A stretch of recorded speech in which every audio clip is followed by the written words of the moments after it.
todos. O vídeo de hoje é para trazer as alterações que ocorreram na norma 02. A portaria que alterou a norma 02 foi a portaria 80, ela foi publicada dia 13 de março deste ano. Os capítulos que foram alterados por essa portaria foram a introdução, o capítulo 2, capítulo 4, capítulo 6, capítulo 7, anexo 8A, 4A e 3E, tá? Na introdução, o que houve de alteração, né? Os documentos protocolados nas capitanias, nas delegacias ou nas agências ficarão arquivados nesses órgãos por um prazo máximo de 360 dias. Né? Isso tanto para processos que ficaram com alguma pendência por parte do interessado, quanto para processos que foram finalizados, foram emitidos os documentos pertinentes, porém o interessado não foi buscar. Então, não retirou esses documentos. Nesses dois casos, ficaram arquivados por 360 dias, depois serão descartados. Outra coisa, foi colocado um trecho que diz que cada região tem as suas características, né? A norma é de abrangência nacional, porém, cada região tem a sua característica e quem regulamenta isso são as NPCPs e NPCFs, tá? Que daí eles vão escrever o que a embarcação precisa para aquela determinada região que ela está operando. No capítulo 2, houve uma alteração na potência do motor para a definição de embarcação miúda, que antes era de 30 HP e agora passa a ser 50 HP. Então, o trecho ficou da seguinte forma: 0,202 e tem 2, com comprimento total inferior a 8 metros e que apresente as seguintes características: convés aberto, convés fechado, mas sem cabine habitável e sem propulsão mecânica fixa, e que, caso utilize motor de popa, esse não exceda 50 HP. Outra alteração que houve aqui no capítulo 2 foi no item 0211, que ele diz que sempre que houver venda da embarcação, para que não ocorram multas, né, para o antigo proprietário, assim, quando ocorrer a venda, ele tem que comunicar o órgão que ele for inscrito, a capitania, a delegacia ou a agência, comunicar essa venda. Daí tem alguns documentos que ele precisa apresentar e teve um anexo aí que foi incluso, que junto com esses documentos de compra e venda, tem o anexo 2Q, é um anexo novo aí que o proprietário, ou melhor, o antigo proprietário, tem que apresentar no órgão que a embarcação está escrita, né, quando ocorrer a venda. Outra alteração também é no item 0223. Houve alteração de documentos a serem apresentados quando houver renovação ou averbação para as embarcações que fazem registro no REB, Registro Especial Brasileiro, tá? Esses itens eu estou falando meio por cima porque houve alteração, mas não são itens que afetem diretamente as vistorias, tá? Agora vamos lá para o capítulo 4. O capítulo 4, eu acredito que tenha ficado melhor definido, né? Porque antes, no capítulo 4, ele colocava o item 0401 como um item geral, né? Com uma abrangência mais geral. Colocava aqui embarcações certificadas classe 1 com AB menor que 500. Agora, ele deixou bem mais definido, né? Daí ficou o item 0401, com uma definição maior E esse 0401 tem mais 3 subitens que eu vou relatar para vocês conforme nós formos falando, né? Como vocês podem ver aí na imagem a seguir.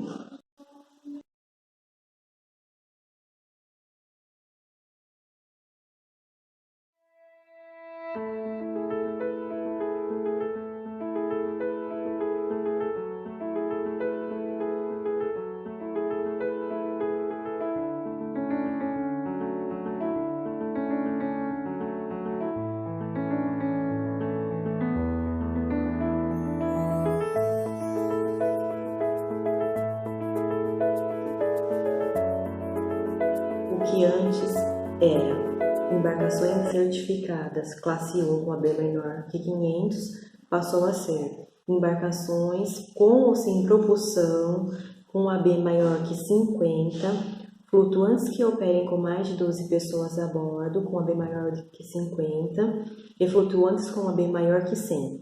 Em todos os casos, limitados à arqueação bruta menor que 500.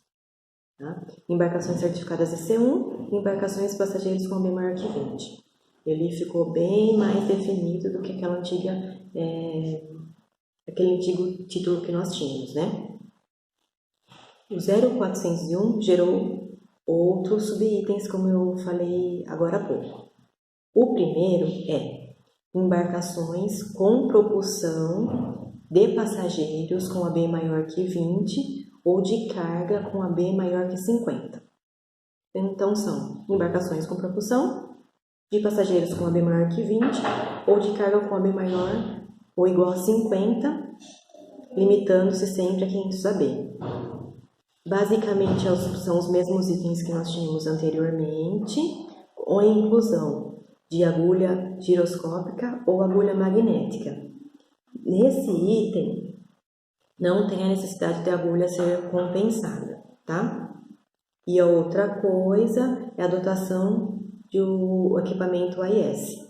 Porém, entre aspas, no final dessa observação, está escrito recomendado. Então, ainda não é obrigatório o equipamento AIS, e sim recomendado para esse tipo de embarcação, tá?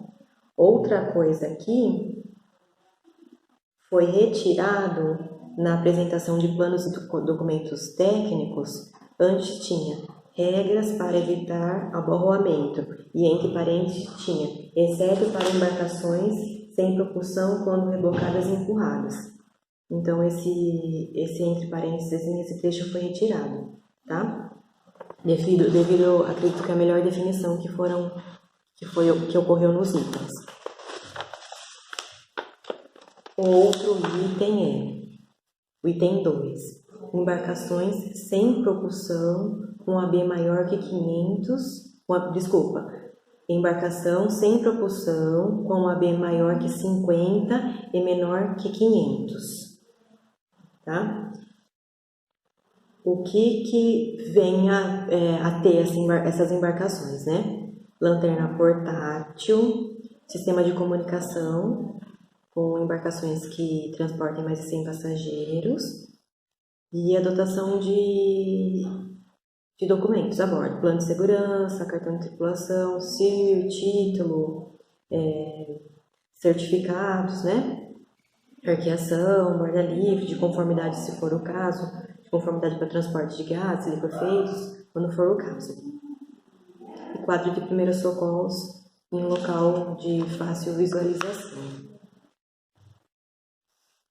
E o terceiro subitem aí, flutuantes que operem com mais de 12 passageiros a bordo, com AB maior que 50 e flutuantes com AB maior que 100, em qualquer caso limitados ao AB menor que 500.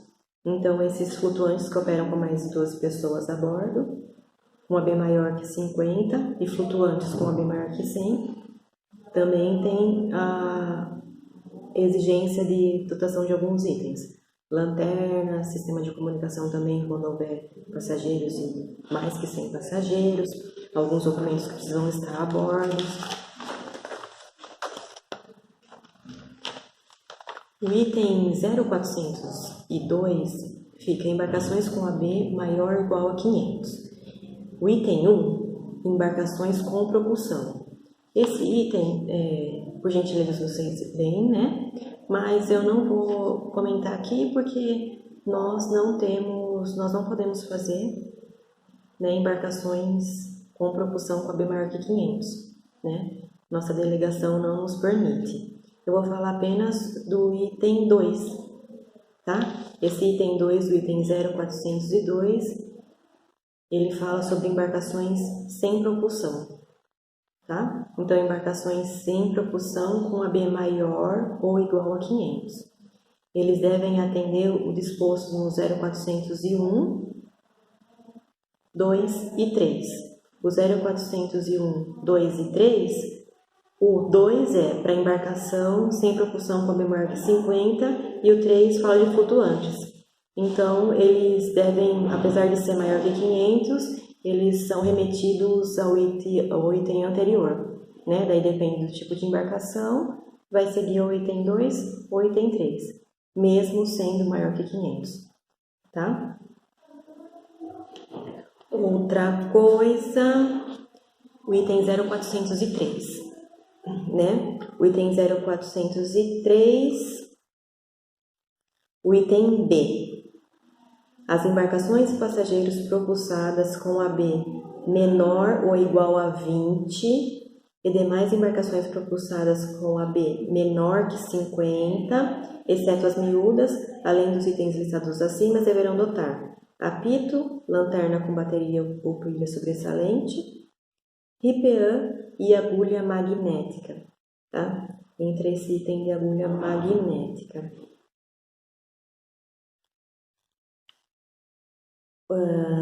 Aqui, eu achei para vocês o que eu queria dizer.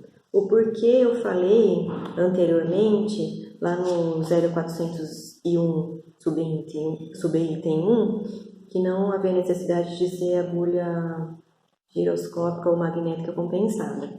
Porque se vocês tiverem em mãos aí, ou forem procurar mais tarde, no 0402, que fala embarcações com propulsão com AB maior de 500, ele diz agulha giroscópica ou agulha magnética com certificado de compensação. Então, por isso nós entendemos que nos outros casos, quando ele só coloca agulha giroscópica ou magnética, ele automaticamente está excluindo o certificado de compensação, tá? Vamos lá. No item 0404, requisitos adicionais para embarcações propulsadas de comboios, foi inserido o sistema de posicionamento global, né, o GPS, foi incluso aí nesse item 0404.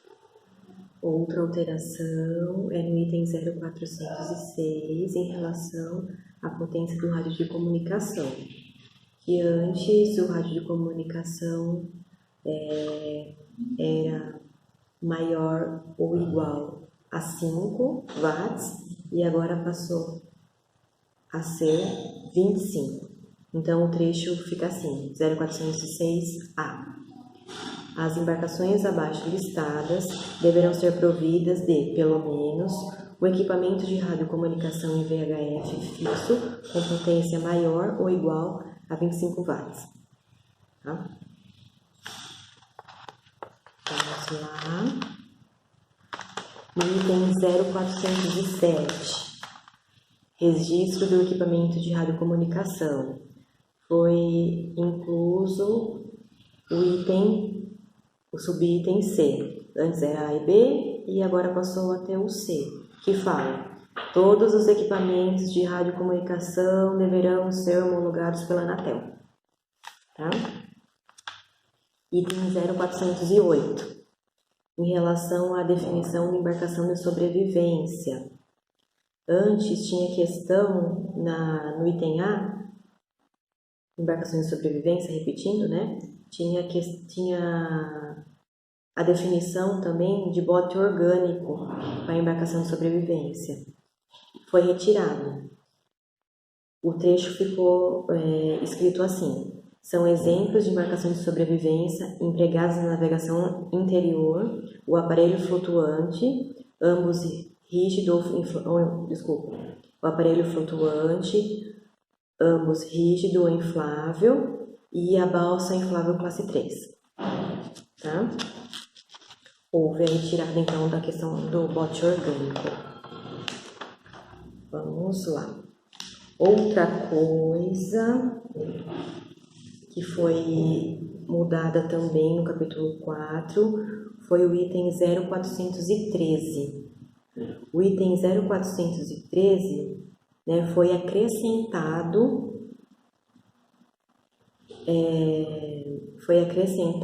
a questão de como os coletes estão estivados, né, na ocasião da vistoria. Então, foi colocada a seguinte frase, né? Se estiverem estivados em armários, esses não poderão possuir portas ou qualquer dispositivo de fechamento, de maneira a facilitar a retirada dos coletes em caso de emergência. Esse é um item de extrema importância, né? Porque já aconteceu, né? Agora um exemplo aí, né, de vivência, em uma vistoria da embarcação dos coletes estarem dentro de armários, né? Acho que já deve ter acontecido com vocês também isso. E agora ficou de uma maneira mais clara na norma, né, que esses armários, se houver armários, esses armários não poderão possuir porta, né? Não poderão possuir portas. Isso fica mais claro e mais específico para a gente na hora da exigência, né, na vistoria. Vamos lá.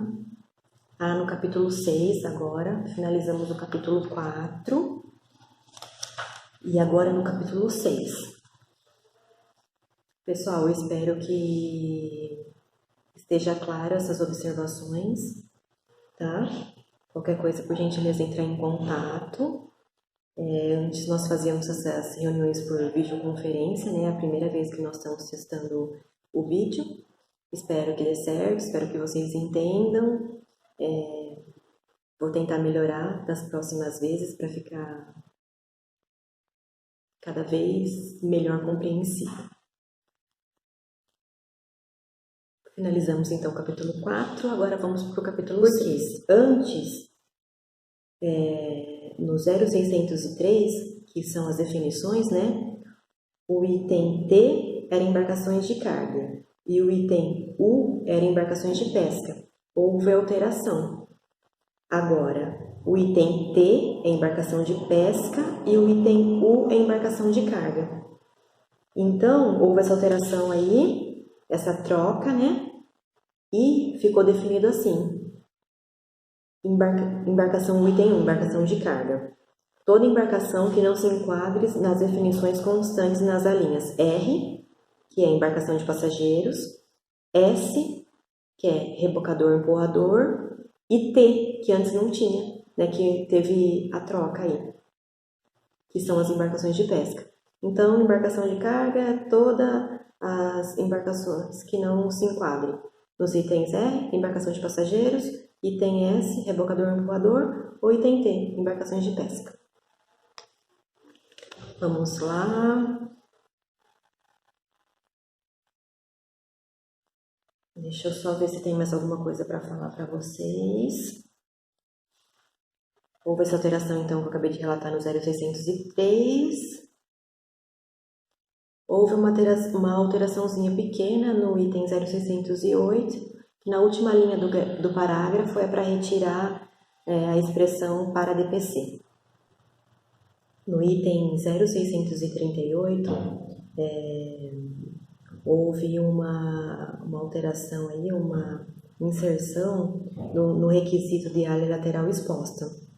Então, para o cálculo de área lateral exposta ao vento, entra também agora no cálculo janelas móveis ou cenefas.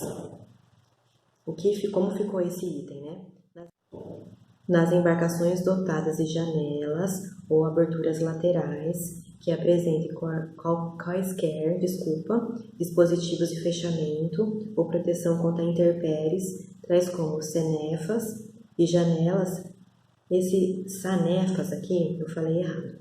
Esses sanefas, nós chegamos à conclusão aqui que são aqueles toldos laterais que geralmente em escuna tem, ou lanchinha, essas lanchas rápidas, né, para transporte de passageiros, eles colocam esses toldos laterais para proteção dos passageiros contra o vento, chuva, né? Então essas janelas e essas sanefas serão consideradas no cálculo de área exposta ao vento, né? É para ser considerado como se elas estivessem integralmente fechadas, né? Então, voltando a ler o texto.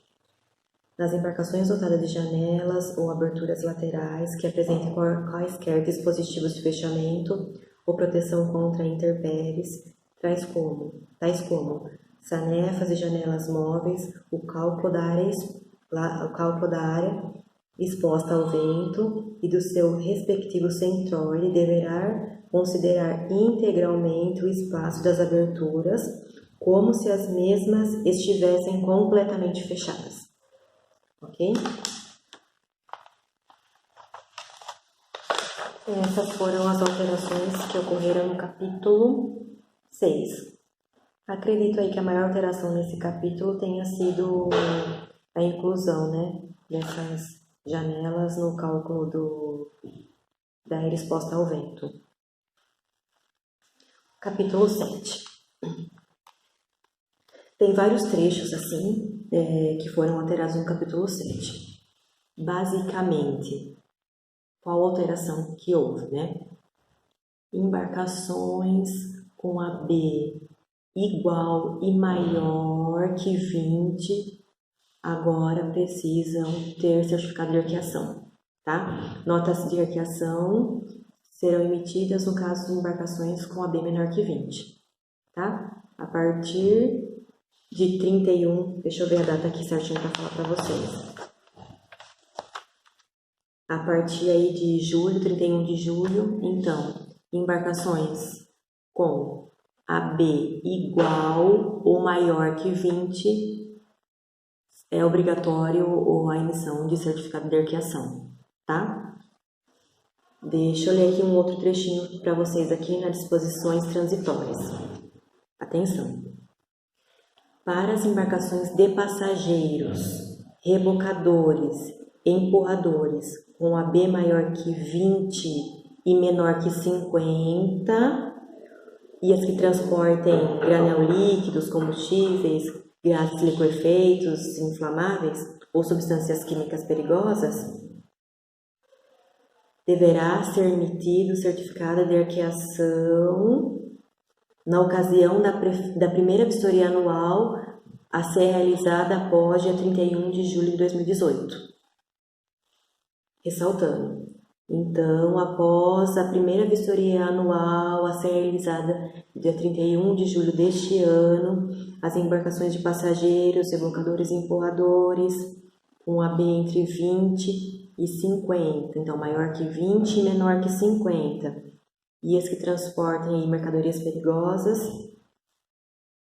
terá que ser emitido o certificado de arqueação, tá? Para as demais embarcações, com AB maior que 20 e menor que 50, não será emitido o certificado de arqueação, exceto se, em caso de extravio das notas de arqueação, mudança do nome da embarcação, do porto da inscrição ou alguma outra característica que constante na nossa arqueação, por solicitação do proprietário ou armador ou preposto, rearqueação da embarcação, ou para embarcações, daí a partir de 31 de julho, todas as embarcações que foram regularizadas precisarão ter, então, chamamos assim embarcações novas, né? As embarcações que vão iniciar processo, então a partir de 31 de julho, necessitam já ter esse certificado de arqueação, tá?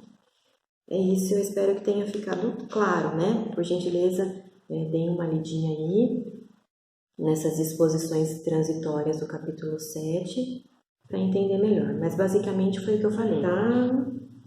Deixa eu ver mais alguma coisa. Por gentileza, deem uma lidinha assim no anexo 2Q, comunicação de transferência e propriedade, que é aquele item que eu falei lá no início no capítulo 2, que quando houver venda da embarcação, o proprietário tem que comunicar aí ao órgão que a embarcação está escrita. Houve a inclusão dessas sanefas no anexo 3M, tá? Tem uma definição dela no anexo 3M, né, de como ela tem que ser. Só dando uma lidinha aqui para vocês. A largura máxima de cada seção da sanefa deverá ser de 2 metros, de modo a facilitar sua abertura em caso de emergência. E o dispositivo de fechamento e abertura das sanefas instaladas deve ser do tipo destravamento rápido, não sendo permitido o uso de materiais sujeitos à oxidação. Tá? Teve a inclusão, então, como entrou lá no cálculo de área vélica, né? Foi incluso também no anexo 3M. Houve a substituição do anexo 4A, né? Como houve muitas mudanças no capítulo 4, houve a substituição aí do anexo 4A.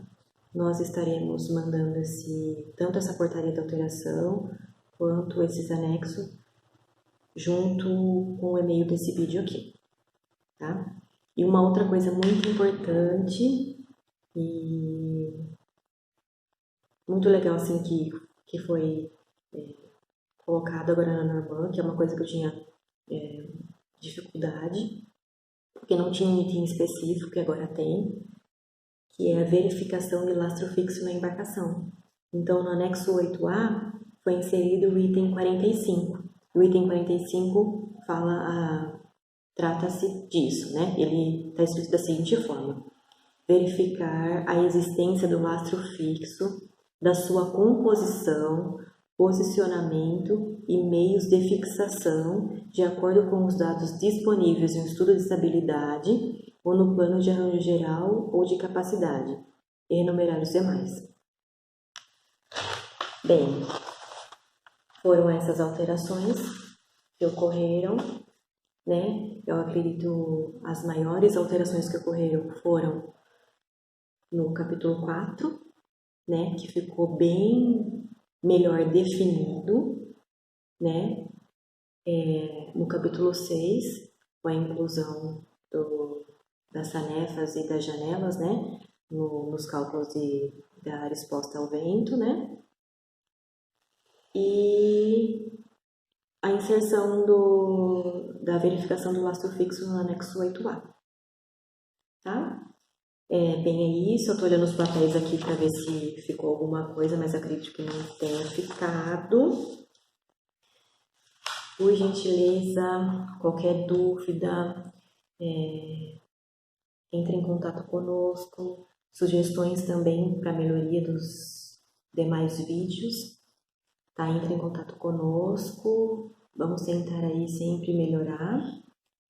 E que tudo fique compreensível para todos, né?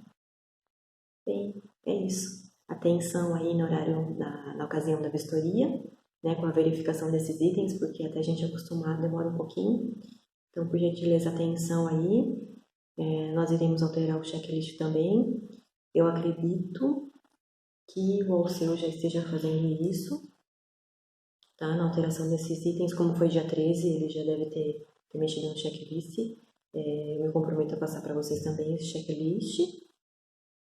É isso. Obrigada pela atenção e até o próximo vídeo.